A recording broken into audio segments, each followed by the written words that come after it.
व्यक्ति वास्तविकता नहीं है। प्रश्नकर्ता कहता है, कृपया हमें यह बताइए कि आपको आत्मज्ञान किस प्रकार हुआ। महाराज जी कहते हैं, जब मैं 34 वर्ष का था तब मेरी भेंट मेरे गुरु से हुई, और जब मैं 37 वर्ष का था तब मुझे आत्मज्ञान हो चुका था। प्रश्नकर्ता कहता है, क्या घटित हुआ, किस प्रकार का परिवर्तन आया। महाराज जी कहते हैं, मैं सुख दुख की पकड़ से छूट गया, मैं इच्छा और भय से मुक्त हो गया, मैंने अपने आप को परिपूर्ण पाया और कोई वस्तु आवश्यक न रह गई। मैंने देखा कि शुद्ध चैतन्य के महासागर में वैश्विक चेतना की सतह पर घटनात्मक विषयों की आधिहीन और अंतर्हित असंख्य तरंगें उठती तथा खोती रहती हैं। चेतना की तरह वे सब भी मैं ही हूँ। घटनाओं के रूप में वे सभी मेरी हैं। एक रहस्यमयी शक्ति है जो उनकी देखभाल करती है। वह शक्ति है चैतन्य, आत्मा, जीवन, ईश्वर, जो भी नाम तुम उसे दे दो। यह आधार है। जो कुछ भी अस्तित्वमान है उस सबका मूल आश्रय, वैसे ही जैसे कि सभी स्वर्णाभूषणों की मूल वस्तु है स्वर्ण, और यह कितनी गहन घनिष्ठता से हमारा अपना है। आभूषण से उसके नाम और रूप को हटा दो और स्वर्ण स्पष्ट हो जाता है। नाम रूप और उनके द्वारा उत्पन्न इच्छाओं और भयों से मुक्त हो जाओ तो क्या शेष रहता है। प्रश्नकर्ता, शून्यता। महाराज जी कहते हैं, हाँ, रिक्तता शेष रहती है, परंतु यह रिक्तता अत्यंत ही परिपूर्ण वस्तु है। जिस प्रकार चेतना शाश्वत प्रत्यक्षता है, उसी प्रकार यह शाश्वत संभावना और क्षमता है। प्रश्नकर्ता कहता है, क्या क्षमता शब्द से आपका संकेत भविष्य की ओर है। महाराज जी कहते हैं, भूत, वर्तमान और भविष्य वे सभी उसमें हैं, और अनंत गुना अधिक और भी बहुत कुछ। प्रश्नकर्ता करता है, पर चूंकि रिक्तता तो रिक्तता है, इसका हमें कोई उपयोग नहीं है।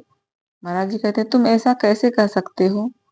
सात्य में बाधा आए बिना पुनर्निर्मित कैसे संभव है। क्या कोई भी वस्तु मृत्यु से गुजरे बिना ही नए के रूप में आ जाए, ऐसा संभव है। यहाँ तक कि निद्रा की अवस्था का अंधकार भी ताजगी और पुनर्जीवित देता है। मृत्यु न होती तो हम सब सदा के लिए जराग्रस्त होकर फंसे ही रहते। प्रश्नकर्ता कहता है, क्या अमरता का कहीं किसी स्तर पर अस्तित्व नहीं है। महाराज जी कहते हैं, जब जीवन और मृत्यु को एक ही वस्तु के दो परस्पर आश्रित रूपों की तरह समझ लिया जाता है तो यह अमरता है। प्रारंभ में ही अंत का निहित होना और अंत में प्रारंभ का निहित होना देख लेना, यही शाश्वतता की सूचना प्राप्त करना होता है। पर निश्चित ही अमरता निरंतरता नहीं है, केवल परिवर्तन की प्रक्रिया चलती रहती है, टिकता कुछ भी नहीं है। प्रश्नकर्ता कहता है, चैतन्य तो टिकता है। महाराज जी कहते हैं, यह काल से संबंधित वस्तु नहीं है। काल का अस्तित्व केवल चेतना के क्षेत्र में ही होता है। चेतना से परे काल और स्थान कहाँ है। प्रश्नकर्ता कहता है, आपकी चेतना के क्षेत्र के अंतर्गत ही तो आपका शरीर भी है। महाराज जी कहते हैं, अवश्य, परंतु अन्य शरीरों से पृथक मेरा शरीर, इस प्रकार की धारणा उसमें नहीं है। मेरे लिए यह एक शरीर है, मेरा शरीर नहीं है। एक मन है, मेरा मन नहीं। मन शरीर की देखभाल समुचित रीति से करता है और मुझे हस्तक्षेप करने की आवश्यकता नहीं होती। जो किया जाना आवश्यक है उसे सामान्य और स्वाभाविक ढंग से किया जाता है। संभव है कि अपनी शारीरिक क्रिया प्रणालियों के प्रति तुम थोड़ा भी ध्यान न देते होगे, परंतु जब विचारों और भावनाओं का प्रसंग आता है, जब इच्छाओं और भयों की बात उठती है, तब तुम्हारा ध्यान आग्रह पूर्वक स्वयं पर आ जाता है। मेरी स्थिति में ये भी अधिकांशतः अचेतनता में ही होते हैं। लोगों से बातें करने या अन्य कार्य करने आदि में उन पर अधिक ध्यान दिए बिना भी मैं अपने आप को सही और उचित रीति से कार्यरत पाता हूँ। ऐसा लगता है मानो मैं अपना सांसारिक जागृत जीवन स्वतः स्फूर्त और सम्यक प्रतिक्रियाएं करते हुए स्वचालित रूप से जी रहा हूँ। प्रश्नकर्ता कहता है, यह जो स्वतः स्फूर्त प्रत्युत्तर आता है वह आत्मा ज्ञान का परिणाम है अथवा प्रशिक्षण से प्राप्त किया गया परिणाम। महाराज जी कहते हैं, दोनों ही बातें। अपने ध्येय के प्रति समर्पण होने पर तुम सत्य की खोज में रत हो जाते हो और दूसरों की सहायता करते हुए पवित्र और अनुशासनबद्ध जीवन में जीने लगते हो। और वहीं दूसरी ओर आत्मज्ञान से इच्छाओं, भयों और गलत धारणाओं के रूप में आने वाली बाधाएं सदा के लिए हट जाती हैं, जिससे श्रेष्ठ सद्गुण सरलता से और स्वस्फूर्त होकर प्रकट हो जाता है। प्रश्नकर्ता कहता है, क्या अब आप में इच्छाएं और भय नहीं उठते?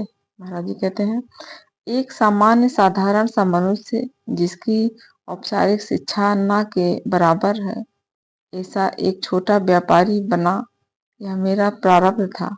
मेरा जीवन औसत प्रकार का साधारण सी इच्छाओं और भयों से युक्त था। जब अपने शिक्षक में श्रद्धा रख उनके शब्दों की आज्ञा का पालन करते हुए मैंने अपने वास्तविक स्वरूप का साक्षात्कार कर लिया, तो मैंने अपने मानव स्वभाव को तब तक के लिए उसकी देखभाल में छोड़ दिया जब तक कि प्रारब्ध का पूर्ण क्षय नहीं हो गया। कभी कोई पुरानी भावनात्मक अथवा मानसिक स्तर की प्रतिक्रिया मन में उठती है, परंतु तुरंत ही उस पर दृष्टि पड़ती है और उसका निषेध कर दिया जाता है, क्योंकि जब तक कोई भी व्यक्ति के भार को ढोता रहता है तब तक निश्चित ही उसकी आदतों एवं व्यक्ति चरित्र की विशेषताओं का शिकार हो जाता है। प्रश्नकर्ता कहता है, क्या आप मृत्यु से भयभीत नहीं होते? महाराज जी कहते हैं, मैं मृतक ही हूँ। प्रश्नकर्ता, किस प्रकार? महाराज जी, मैं दोहरे रूप में मृत हूँ। मैं न केवल अपने शरीर के प्रति मृत हूँ वरना अपने मन के प्रति भी मर चुका हूँ। प्रश्नकर्ता कहता है, हो सकता है कि ऐसा ही हो, परंतु आप मृत तो बिल्कुल भी नहीं प्रतीत होते। महाराज जी कहते हैं, ऐसा तो तुम कहते हो। ऐसा प्रतीत होता है कि मेरी स्थिति के बारे में मुझसे अधिक तुम्हें पता है। प्रश्नकर्ता कहता है, क्षमा करें, मैं ठीक से समझ नहीं पाता हूँ। आप कहते हैं कि आप देह हैं और मन से रहित हैं, जबकि मैं आपको जीवन से परिपूर्ण और श्रद्धा पूर्वक, कुशलता पूर्वक पाता हूँ। महाराज जी कहते हैं, तुम्हारे मस्तिष्क और देह में एक अत्यंत जटिल कार्य निरंतर चलता रहता है, पर क्या तुम्हें उसका पता भी चलता है? बिल्कुल पता नहीं चलता, परंतु किसी बाहरी व्यक्ति की दृष्टि से सब कुछ अत्यंत ही कुशलाग्रता पूर्वक किया जाता है और लक्ष्य से निर्दिष्ट होकर किया जा रहा प्रतीत होता है। फिर तुम यह क्यों नहीं स्वीकार कर पाते कि किसी का समस्त व्यक्तिक जीवन भले ही चेतना की महिमा में पूर्णता निमज्जित हो गया हो, परंतु फिर भी सरलता और स्पष्टता से चल सकता है? महाराज जी कहते हैं, सरल स्वाभाविक किसे कहते हैं? इच्छाओं और भयों से ग्रस्त, संघर्षों और टकराहटों से भरा, निरर्थक और आनंद विहीन तुम्हारा जीवन, क्या इसे ही सरल स्वाभाविक समझा जाए? क्या अपने शरीर की गहन चिंता में डूबे रहना यह स्वाभाविक है? भावनाओं के द्वंद्व से टूट जाना, विचारों वृत्तियों की यातना झेलते रहना, क्या यही है सामान्य होना? एक स्वस्थ शरीर और मन यद्यपि उनके स्वामी के द्वारा संवेदित नहीं ही किए जाते हैं, फिर भी सरलता से जीते हैं। बिरले ही अवसरों पर पीड़ा या दुख से गुजरने पर भी स्वामी का ध्यान और विवेक अपनी ओर आकर्षित करते हैं। क्या इसी बात को पूरे व्यक्तिक जीवन पर लागू नहीं किया जा सकता? यह संभव है कि कोई व्यक्ति हर हो रही बात का सम्यक और संपूर्ण प्रत्युत्तर देता हो, पर यह आवश्यक नहीं कि ऐसा करने के लिए उसे उन बातों को अपने ध्यान के दायरे में लाना ही पड़ता हो। जब स्वनियंत्रण द्वितीय स्वभाव सा हो जाता है, तब चैतन्य अपने ध्यान की दिशा को अस्तित्व और कर्म की अपेक्षाकृत गहन तलों की ओर मोड़ देता है। प्रश्नकर्ता कहता है, क्या इस प्रकार से आप एक रोबोट नहीं हो जाते हैं। महाराज जी कहते हैं, जो अभ्यासात्मक और पुनरावृत्ति युक्त है उसे स्वचालित हो जाने दें, तो इसमें क्या हानि है। और वैसे भी तो यह स्वचालित ही होता है, परंतु यदि ये अव्यवस्थित हो जाए तो पीड़ा उत्पन्न करते हैं और तब उन पर ध्यान देना होता है। एक स्वच्छ और अनुशासनबद्ध जीवन का लक्ष्य यह होता है कि मनुष्य अव्यवस्थितता और दुख के बोझ से मुक्त हो सके। प्रश्नकर्ता कहता है, ऐसा लगता है कि आप कंप्यूटरों की तरह के प्रणालीबद्ध जीवन के पक्ष में हैं। महाराज जी कहते हैं, यदि जीवन समस्याओं से मुक्त रहे तो इसमें क्या अनुचित है। व्यक्ति वास्तविकता का एक प्रतिबिंब भर होता है। यदि किसी प्रकार की स्वचालित प्रक्रिया द्वारा यह प्रतिबिंब अपने मूल का प्रतिरूप बनता हो तो अधिक अच्छी बात होगी।